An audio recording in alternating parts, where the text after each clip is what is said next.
एक ऐसा यूट्यूबर जो अरबों में कमाता है पर उसकी जेब लगभग हमेशा खाली रहती है। ये कहानी है मिस्टर बीस्ट की और आज हम उनके पैसे के इस अजीबोगरीब खेल को समझने वाले हैं। चलिए शुरू करते हैं।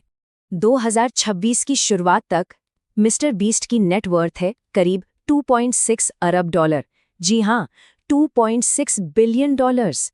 ये उन्हें दुनिया के सबसे अमीर क्रिएटर्स में से एक बनाता है। जरा सोचिए, ये कितनी बड़ी रकम है। पर रुकिए, कहानी में एक जबरदस्त ट्विस्ट है।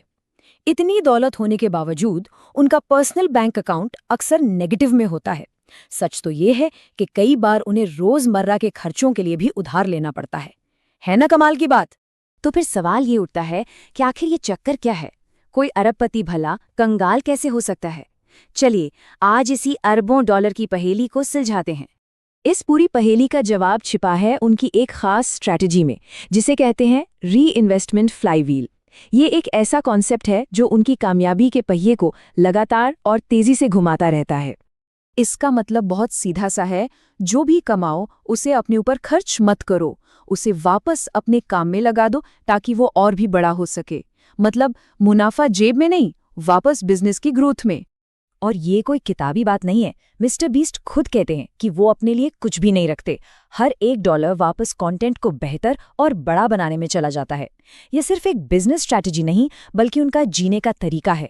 तो ये फ्लाईव्हील या कहें कि ये चक्कर चलता कैसे है? देखिए, ये बहुत सिंपल है। पहले वायरल वीडियो बनाओ, उससे खूब सारा पैसा कमाओ और फिर उस सारे पैसे को और भी बड़े और भी जबरदस्त वीडियो बनाने में लगा दो। इससे और ज्यादा लोग जुड़ते हैं, और ज्यादा कमाई होती है और ये पहिया और भी तेजी से घूमने लगता है। और जब हम निवेश की बात करते हैं तो ये कोई छोटी मोटी रकम नहीं है। वो अपने कंटेंट पर हर साल 250 मिलियन डॉलर से भी ज्यादा खर्च करते हैं। अरे इतने में तो कई बड़ी बड़ी बॉलीवुड फिल्में बन जाती हैं। और इसका नतीजा आपके सामने है। इस पागलपन जैसे खर्च की वजह से एक यूट्यूब चैनल आज 5 अरब डॉलर की कंपनी बन चुका है। सोचिए, यह है 100% री इन्वेस्टमेंट की असली पावर। चलिए अब जरा देखते हैं कि मिस्टर बीस्ट का ये तरीका हमें बचपन से सिखाई गई फाइनेंशियल प्लानिंग से कितना अलग है। यकीन मानिए, दोनों में जमीन आसमान का फर्क है। सबसे बड़ा फर्क तो यहीं से शुरू होता है। हमें सिखाया जाता है कि पैसा ऐसी जगह रखो जहां से जरूरत पड़ने पर तुरंत निकाल सको, जैसे कि बैंक अकाउंट या स्टॉक्स। लेकिन मिस्टर बीस्ट का फंडा एकदम उल्टा है। वो कहते हैं कि सारी दौलत अपनी कंपनी में ही रखो, भले ही वो तुरंत कैश में ना बदली जा सके।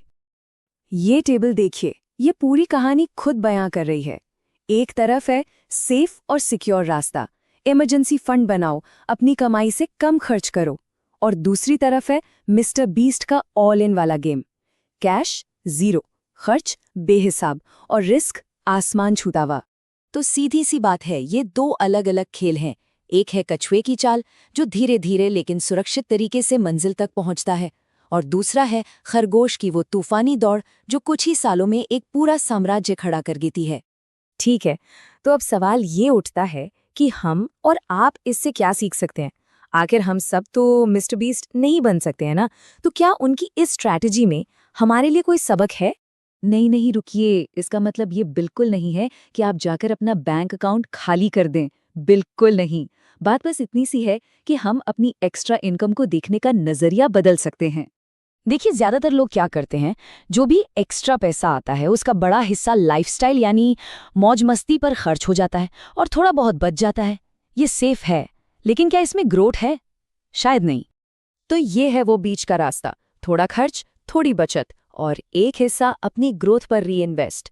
ये ग्रोथ कुछ भी हो सकती है, कोई नया कोर्स करना, अपने छोटे से बिजनेस में पैसा लगाना या कोई नया हुनर सीखना। तो हमें क्या करना है? बहुत सिंपल है। सबसे पहले एक फाइनेंशियल सेफ्टी नेट बनाइए।